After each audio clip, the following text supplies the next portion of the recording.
Саламатсыздарбы? Сиздер менен мен тарыхчы Иличбек Турдубекович. Бүгүнкү чыгарылышыбызда Рим империясынын чыгыш бөлүгү болгон Византия мамлекети менен тааныштырмакчыбыз. Византия империясы каякта болгон, кандай доордо жашаган, кайсы азыркы мамлекеттердин ордугунда жайгашкандыгы тууралуу кеңирээк маалыматтарды бермекчибиз. Византия империясынын кайсы жерде болгондугу тууралуу кененирээк токтоп кетелик анда эмесе. Анын борбору Рим императору Константин I мурдагы Византия колониясынын ордунда 324-330 жылдары негиздеген. Константинополь шаары 1453 жылдан Стамбул болгон. Византиянын курамына Балкан жарым аралы, Кичи Азия, Сирия, Палестина, Египет, Керанаика, Месопотамия, Армениянын бир бөлүгү, Эгей деңизиндеги аралдар, Кипр, Крит, Родос жана башка, Крым жарым аралынын түндүгү кирген. Византия калкы ар кыл этностордон туруп, ага гректер, сириялыктар, коптор, армяндар, грузиндер, еврейлер, Кичи Азиялык элиндешкен уруулар, фракиялыктар, иллириялыктар, дактар кирген. 4 жана 6 кылымда калкынын саны боюнча 50 миллиондон 65 миллионго чейин жеткен. Ошону менен бирге өлкөнүн аймагына башка элдер, готтор, 4-5 кылымда славяндар, 6-7 кылымда арабтар, 7-9 кылымда печенектер, кыпчактар, 11-13 кылымдарда жайгаша башташкан. 6-11 кылымда Византия калкынын курамына кирген этнос топторунан кийинчерээк итальян эли калыптанган. Византиянын экономикасында, саясий турмушунда жана маданиятында грек калкы чоң роль ойногон. Империянын мамлекеттик тили 4-6 кылымда латын, 7 кылымдан Византия кыйраганга чейин грек тили болгон. Империянын ири шаары кол өнөрчүлүк жана эл аралык соода борбору болгон Константинополь, Иран, Индия, Кытай жана башка мамлекеттер менен соода жүргүзүп турган. Византия 4-5 кылымда борбордошкон аскердик бюрократиялык монархияга айланган. 4 кылымдан христиан дини негизги дин катары кабыл алынып, 70 жылдардан баштап варварлар менен мамиле жасоо маселеси өлкөнүн тышкы жана ички саясатында чоң роль ойногон. Император Юстиандын 527-565 жашаган тушунда борбордошкон бюрократтык монархия биргила күчөгөн. Ал күчтүү армия 533-534 жылы Түндүк Африкадагы вандалдар мамлекетин, 535-555 жылдары Италиянын Остгот королдугун, 554 жылы Түштүк Чыгыш Испаниянын бир бөлүгүн караткан. Мамлекеттин түндүк чыгыш аймактарын кеңейтүү үчүн батыш менен чыгышты байланыштырып келген Улуу Жибек жолуна көзөмөл орнотуу максатында Иранга каршы түрк кагандыгы менен аскердик союз түзөт. Византияга чектеш жашаган айрым түрк уруулары Византия армиясынын катарында кызмат өтөп, алар акырындык менен Кичи Азияга, Кавказга, Балкан жарым аралына отурукташа башташкан. Анын тушунда византиялык архитектура жана адабият өнүккөн, бирок анын мурдагы Рим империясынын кайра калыбына келтирүү аракети ишке ашпаган жана кийинки урпактары бийликти узакка кармап тура алган эмес. Салыктардын оордугуна нааразы болгон эл бир нече жолу көтөрүлүшкө чыгып, эң белгилүүсү Ника козголону деп аталып калган, өлкөнү бир топ алсыраткан. Натыйжада акырындык менен күч алып келаткан арабтар 632 жана 642 жылдары Византиянын өтө бай чыгыш провинцияларын Сирия, Палестина, жогорку Месопотамия 693-698 жылдары Түндүк Африкадагы жерлерин басып алган.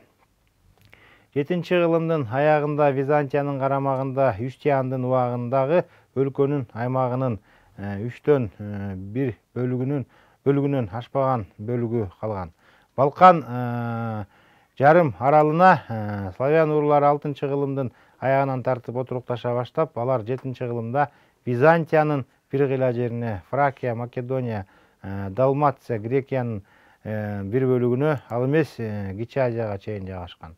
Калктын этностук курамы Кичи Азия жагында да өзгөргөн. Анда армяндар, перстер, сириялыктар, арабтар отурукташкан. Бирок чыгыш провинцияларын тарттырып жиберген соң Византия этнос жагынан бир өңчөй өңдөнүп, анын уюткусу гректер же грекче сүйлөгөн элиндешкен уруулар болуп калган. 7-8 кылымда административдик түзүлүшүндө маанилүү өзгөрүүлөр болуп, жаңы аскердик административдик округтар же болбосо фемалар түзүлө баштаган. Аскердик жана граждандык бийлик бүт бойдон фемалык аскер командири Страдиктин колуна өткөн. Империянын согуштук күч кубаты артып, арабтар, болгарлар менен болгон согуштарда ийгиликке жеткен. Ошону менен бирге Константинополдук ак сөөктөр менен байланышта бийлик жүргүзгөн динчилерге каршы эл массасынын наразылыгын туюнткан диний саясий кыймыл башталып, аны провинция ак сөөктөрү өз мүдөлөрү үчүн пайдаланууга умтулган. Кыймылды Исаври династиясынан чыккан императорлор башкарып, монастырь менен чиркөө байлыктарын казынага алышкан. Императорлордун мындай саясаты провинция ак сөөктөрүнүн наразычылыгын күчөтүп, анын жамааттарга көрсөткөн кысымы каршылык күрөшүн ырбаткан. Феодалдарды чоочутуп, 843-жылы иконага табынууну калыбына келтирүүгө түрткү болгон. Өкмөт жана аскер төбөлдөрү динчилер менен келишип, элдик кыймылды басып турган. Византияда 9-кылымдын экинчи жарымы 10-кылымда борбордошкон монархия түзүлгөн. 9-кылымдын экинчи жарымынан Византия шаарлары өсүп өнүгүп, 10-кылымда аларда орто кылым шаарларына мүнөздүү белгилер пайда болгон. Мисалы, майда кол өнөрчүлүк, соода кол өнөрчүлүк корпорациялары уюштурулуп, алардын иш аракетин мамлекет тескеген. Өндүрүштө эркин кол өнөрчү негизги роль ойносо да, кулдуктун сакталып турушу ошол кездеги Византия шаарларынын бир бүтөнчүлүгү болгон. 12-кылымда Византия шаарларынын экономикасы начарлап, кол өнөр өндүрүшү кыскарган. 9-кылымдын экинчи жарымы 11-кылымда Византиянын тышкы саясаты согуш жүргүзүүгө негизделген. Ал араб, славян, кийинчерээк норман элдери менен дайыма согушуп турган. 10-кылымдын орто ченинде Византия арабтардан жогорку Месопотамияны, Кичи Азиянын бир бөлүгүн, Сирияны, Кретти, Кипрди тартып алган. 1018-жылы Батыш Болгария падышачылыгын ээлеп, Балкан жарым аралынан Дунайга чейин бийлеп турган. 9 жана 11-кылымда Киев Русу менен өз ара мамилелер Византиянын тышкы саясатында чоң роль ойногон. 10-кылымдын акырында Русь Византиядан христиан динин кабыл алган. Византияга 11-кылымдын ортосунан тартып чыгыштын түрк селжуктар кол салып турган. 1071-жылы селжуктар Маназеркетке, Армения, азыркы Армениянын ордунда император Роман 4 Диогендин аскерлерин талкалап, өзүн туткунга алышкан, бирок Кичи Азиядагы айрым аймактарды берүү шарты менен бошотушкан.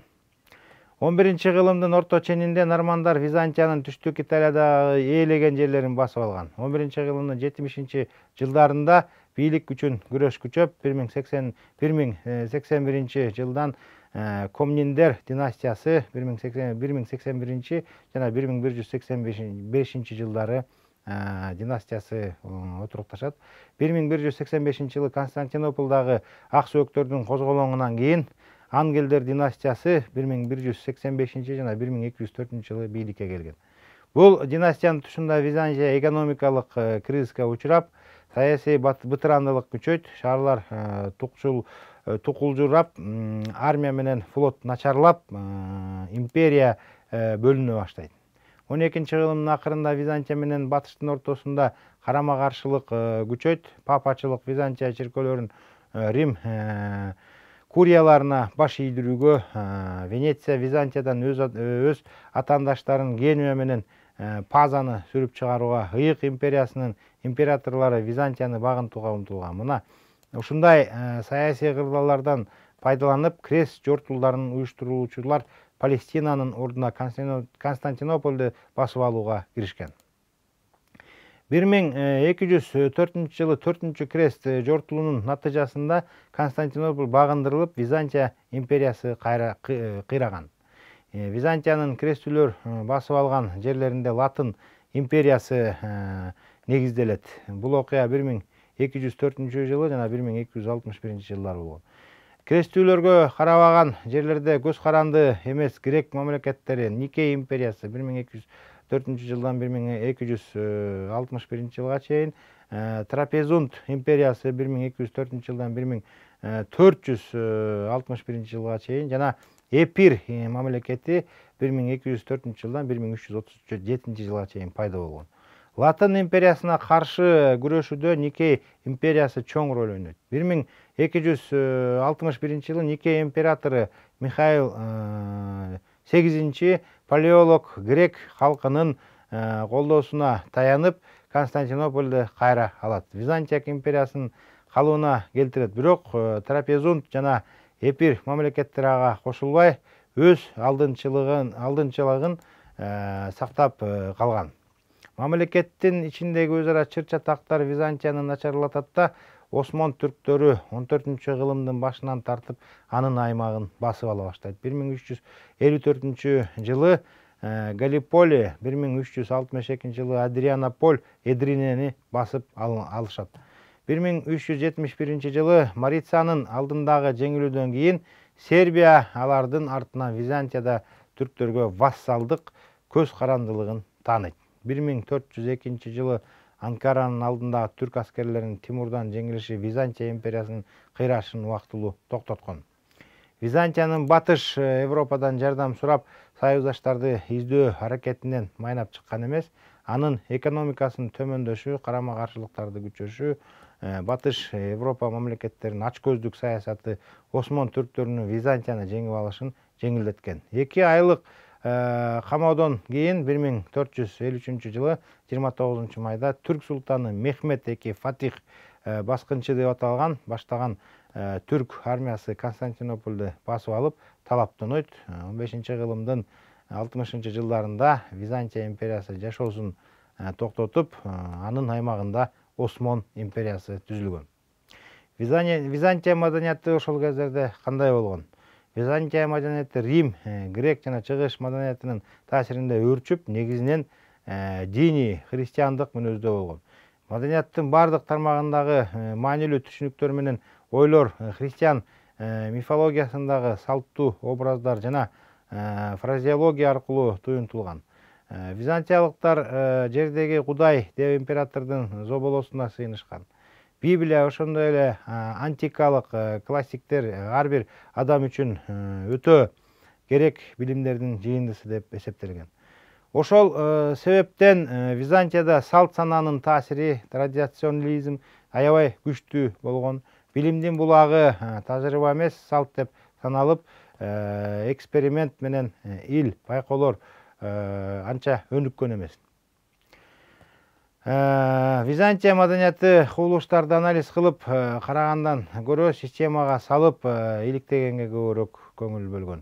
Византиянын эл агартуу системасында, илиминде, адабиятында, сүрөт өнөрүндө, үй тиричиликтеринде антикалык салттар басымдуулук кылган. Византиялыктар өз маданиятын адамзаттын эң бийик жетишкендиги катары эсептеп, башка элдердин маданиятына таасирленүүдөн жана аны тууродон атайлап баш тартышкан. Алар 11-кылымдан баштап гана араб медицинасына, чыгыш адабиятына, кийинчерээк араб жана перс математикасына кызыга баштаган. Византия маданияты адабият, сүрөт, дин жана башка боюнча коңшу өлкөлөргө зор таасирин тийгизген. Айрыкча антикалык мурастарды сактоодо Византиянын ролу чоң болгон. 12-кылымда Византияда эл агартуу системасы Европага караганда жогорку деңгээлде болгон. Баштапкы билим алуу мөөнөтү 2-3 жыл орто билимди грамматик мугалимден же чечендик боюнча мугалимден алышкан. Окутуунун программасына орфография, грамматикалык нормалар, ырдын түзүлүшү, чечендик өнөр, документ даярдоо өнөрү, философия менен тарых кирген. 11-ci кылымдын орто ченинде Константинопольдо чиновниктердин даярдоочу укуктук жана философиялык мектептер ачылган. Византияда математиканын коомдук бедели чечендик менен философияга караганда төмөн турган. 4 жана 6 кылымда Византиядагы математика антикалык классиканы комментариялоо менен гана чектелип, ал эми зоология, ботаника, агрономия илими жактан терең такталып жазылган эмес. Византиялык медицина антикалык салтка негизделген. Византиялык географиялык карта түзүүнү билишкен византиялыктар. Византия философиясынын негизги булагы Библия жана классикалык грек философиясы. Платон, Аристотель болгон. 4 жана 7 кылымда Византия философиясында 3 багыт өкүм сүргөн.